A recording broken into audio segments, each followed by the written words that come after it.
Welcome everyone to C.HR with Ariaunstewart. Today we have Jeannette Rivera here as my special guest. So excited to have you here. Thank you for having me. Awesome. So you are one of the co-owners of Diaspora. Yes. Right? So, and you guys recently opened up.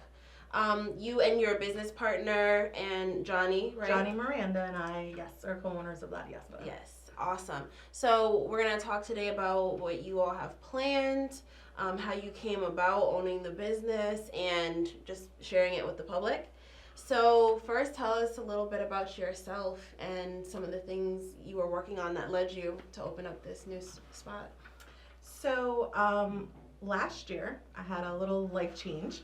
I've always been community driven and wanting to help support small businesses.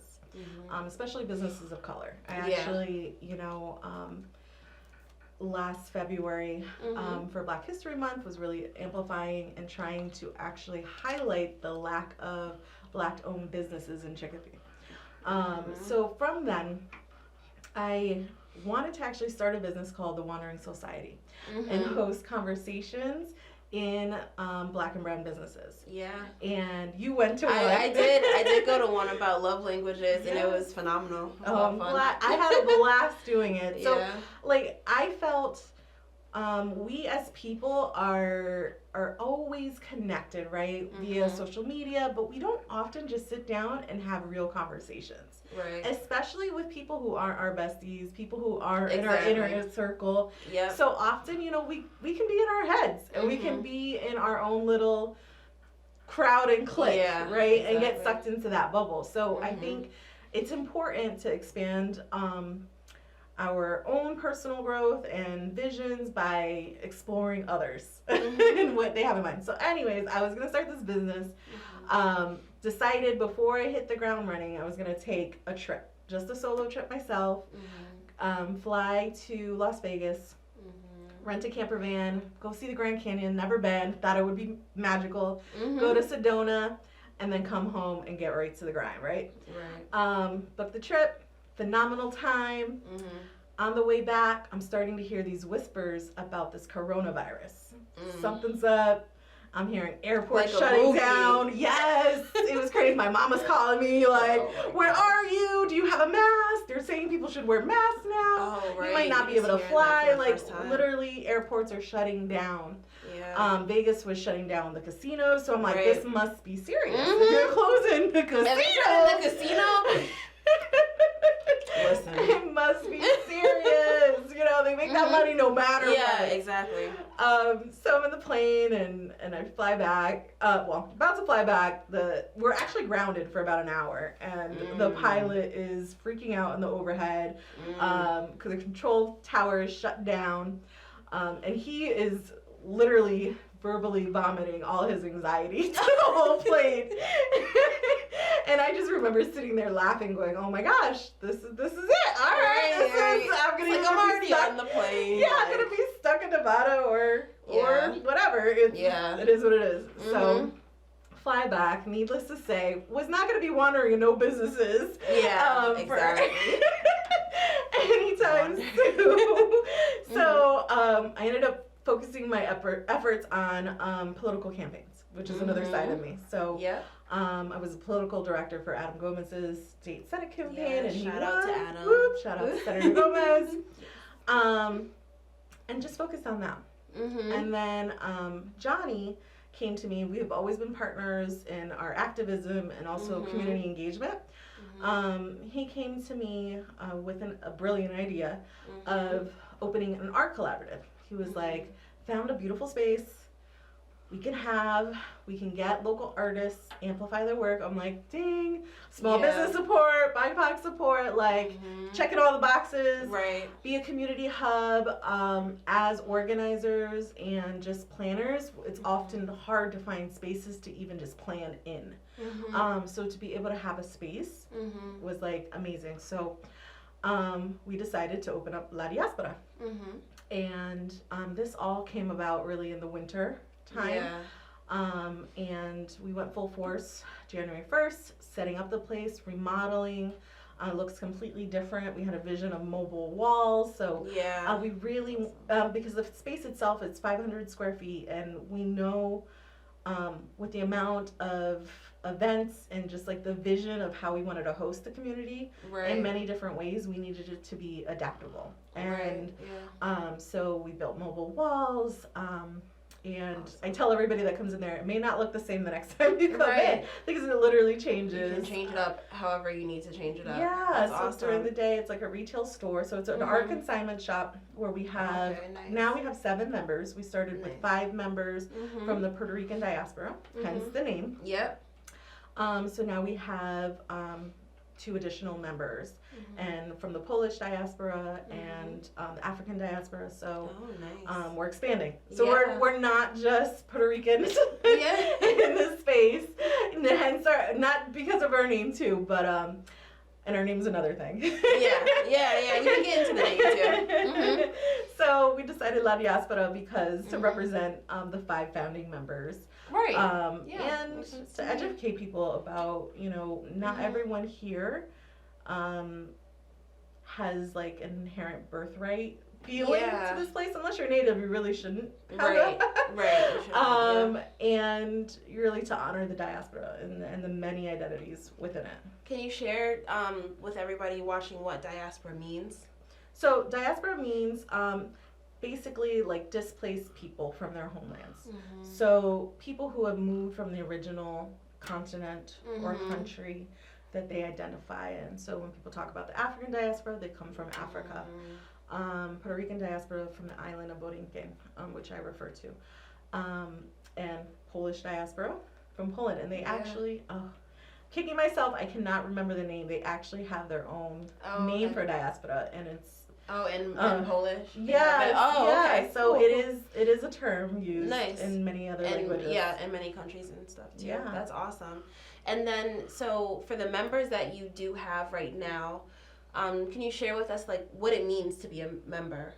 So the members get, they pay monthly, and they get to showcase their art or skills, depending on the type of art that they do, in the space all month long and all year long, because it is a yearly membership that we offer. And they get to work out of that space. What's great is that we have each other as co-workers. We're no longer working just in our homes. We still can work in our homes, but we can come to the space, and oftentimes there's at least one other person there that we can share creative ideas about, maybe collaborate, talk about events, do planning. It's just nice to have another creative person to bounce things off. So when you're a member of the space, you get coworkers. That's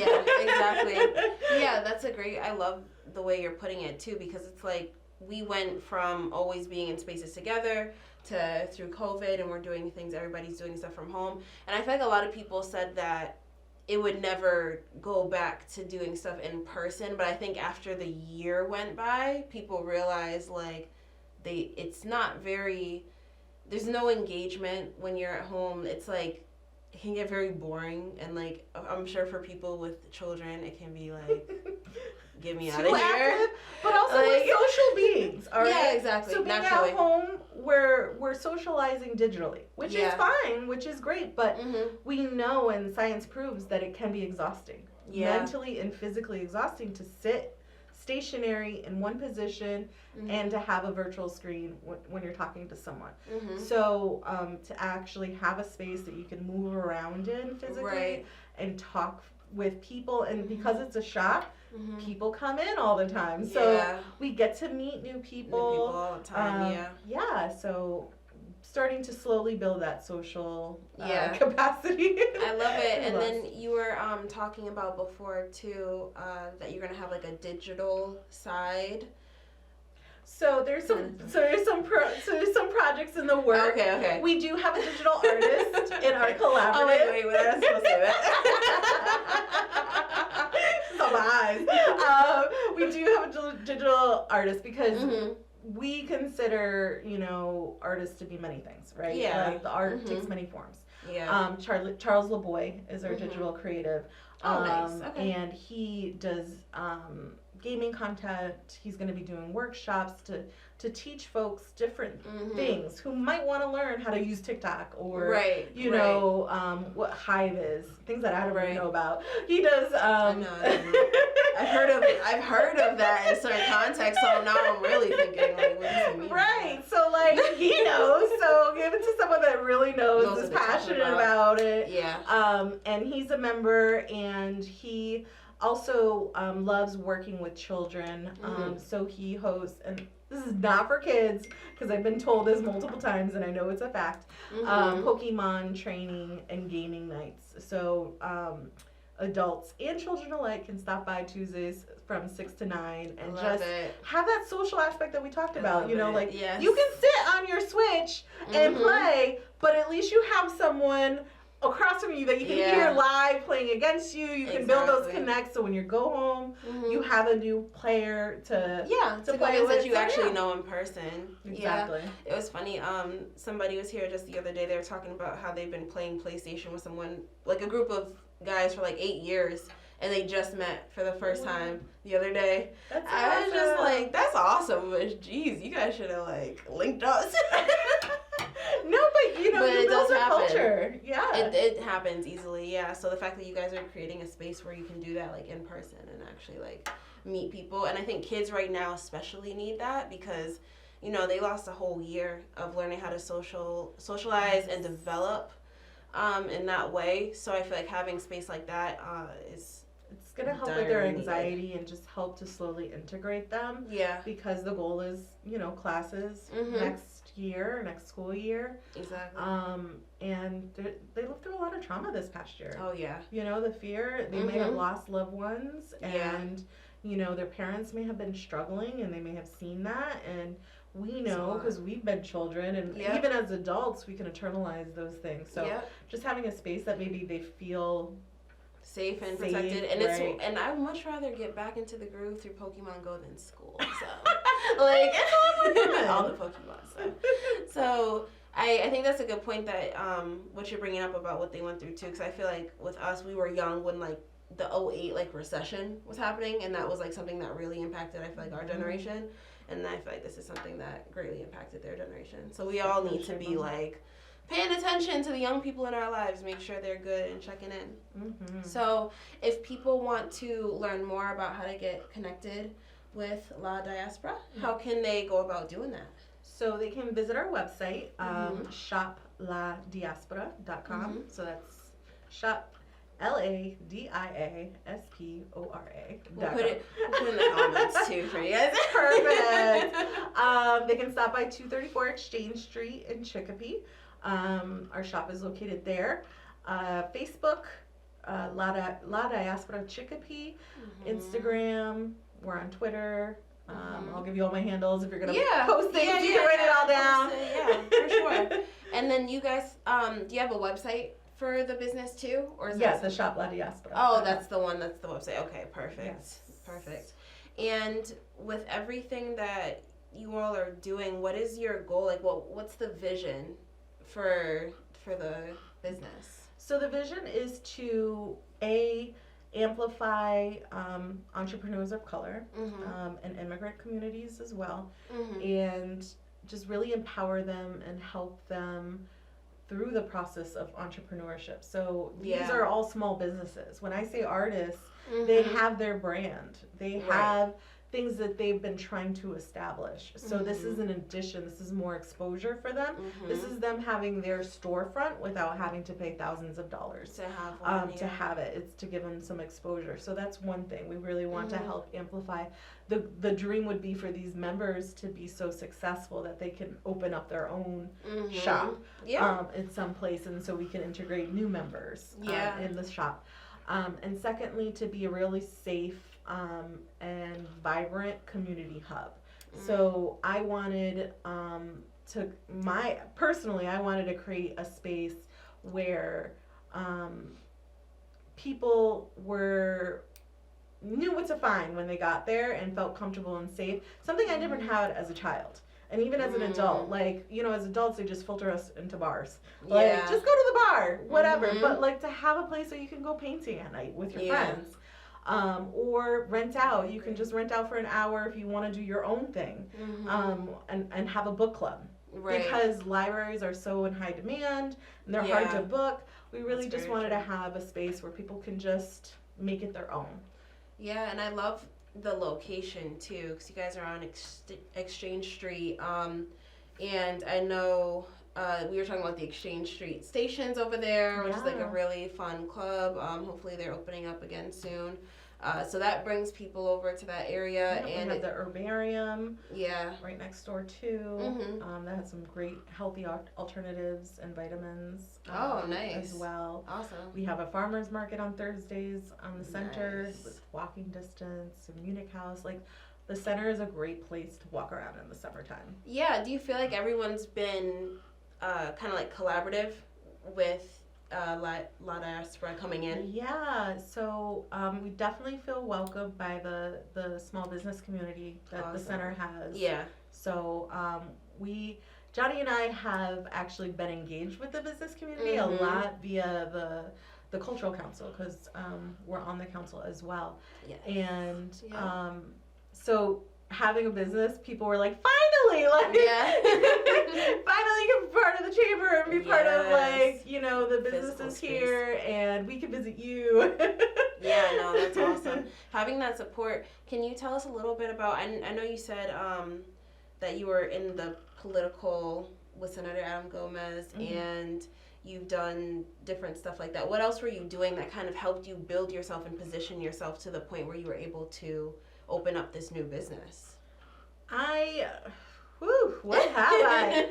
So the job that I had before doing this business, prior to the pandemic, was I was a full-time organizer for ranked choice voting. So that really just conditioned me to go out and meet new groups and engage with them, and just really do some relational organizing and really build relationships with folks from all across Hampden and Hampshire County. Yeah. So I think due to me being very visible in the community, in my volunteer work with Neighbor to Neighbor, mutual aid work, I did that during the pandemic, and just seeing the needs of people and seeing the anxiety too, you know, like we talked about that first. You know, opening up the business, it just really brought all of that to my consciousness of like, okay, let's be aware, this is where people are at. Let's move intentionally, let's you know, really support these artists. Let's really try to offer free and affordable services to the community. So the Pokemon Go nights every week are free. We have kids art events once a month at least that are usually under $15, and we try to offer, we have 3 free seats for our upcoming tie-dye one. Like, we try to do that. I host author afternoons to amplify local artists and authors. We had Mac Rittens last time. And we try to raffle off free books, because you know, like, as a business, we know we can't be offering everything for free. But as a community organizer, I know the importance of making things accessible and inclusive to everyone. I never want someone to walk up to our doors and say, I can't afford to be in here. I can't afford to have my presence be here. Like, that's the worst. And that's not the point of what the whole business is about. It's about being an inclusive space for everyone. So that's awesome. What advice would you give to business owners as far as kind of finding that sustainability of being able to, like, really work for your community and also be able to sustain your business? I know that you are still super new. You're super new, but like, what have you what are some things you guys have, like, thought about in advance, you know, to make sure it works? So I mean, the membership model is one model that we had really thought through in order for sustainability of keeping the lights on, right? That's number one, and really leaning on the community to reciprocate with what we're doing. So although many of our events are free, we'll ask for donations to help support whatever artist is attending. You know, we can help fund and give some things in their pockets as to come. So that's what we're practicing now. We'll let you know how it goes, but that's the model we're using. I think that's awesome, because that's what it's all about. I mean, when you talk about everything that you've done over the years, you've given your time and energy to a lot of people. So I feel like it's only right that people, you know, like, you don't do things expecting anything in return. You should never do that because you'll be disappointed a lot. Yes. But the thing is, when you do that, you put yourself out there. The more people you meet and network with, the higher chance you have of people who are like, you know what, I love what you're doing. I want to see you succeed. I want to see you continue to do this. And Johnny does that as well. Like, he's painted murals in the city for free. Like, he offers his talents a lot. He had a physical business before the pandemic that he would offer to me for events and for community engagement all the time. So, like, it's part of us. And I really want people who are watching this to take that away from it, because you can do good work and it can pay off, you know, because people, especially when you help people to that level, I'm sure people were super excited to support you. Yeah. Like, oh my gosh, finally I can give back to somebody who's been pouring into me, you know, and that makes it worth it too. And the more good energy you put out there, the more you're going to get in return. Yeah. It's definitely overwhelming. Like the whole process of starting and one advice, I guess, I have is being comfortable to ask for what you need. Yeah. That is something that I know that a lot of us do struggle with. Yeah. You know, we are used to grinding and getting it done ourselves and being self-sustainable, but there are opportunities. People want the opportunity to help. And you have to give them the opportunity to help. And that can be uncomfortable, but practice it. Right. And you'll be surprised you really will be surprised what you receive in return. And I'm excited because you said the physical space to rent over there is $25. Yeah, $25 an hour. So like, we really want to be affordable. And the space is surrounded by beautiful art. So if you have an event there, you know, we rent it out. We're doing Zumba kids around the world every Saturday for 8 weeks. Oh. Nice. Yes. So that program, you know, is being used every Saturday morning for that, and so things like that. So do you have is that like a specific Zumba instructor comes in and works with the kids? Stephanie Sanabria is teaching this class, and she's taking everyone pretty much all around South America. And she talks to the kids. Cool. I think it's 6+, 7+. It's already full. Sorry, folks. Yeah. It's already full. But next time it comes around again. But she takes the kids to different countries. She talks about the countries. She answers their questions. She shows it on the map, and then she shows them dance moves. I see. Okay. So that's where the Zumba comes in. So the kids get the exercise, they get the education, and they get to socialize. I absolutely love that. That's really cool. And I'm sure those kids are going to walk away like, I know a dance from all these different countries. Yes. And then they're probably going to be more inclined to visit all those different countries. Right. No, because they're getting exposed to them. And then they're getting excited. And they're like, oh, wow, one day I want to go there. And we want kids that are global citizens. Oh yeah, absolutely. If people are watching and they're interested in like helping out or interning, do you guys have opportunities for stuff like that? We're open to volunteers and interns. You can reach out. You can send me an email, ladiasporachicopee@gmail.com. Awesome. All of our contact is on the website as well. Awesome. Great. Well, thank you so much. Thank you. Thank you so much for coming. This was great. Like I said, I'll put all of the information about how to find La Diaspora in the actual video so you all can find it. So thank you for watching C.HR. And I want to give a special shout out to the Association of Black Business and Professionals. They are a networking group that allows you to network with business owners, working professionals, and share resources. So thank you all for watching.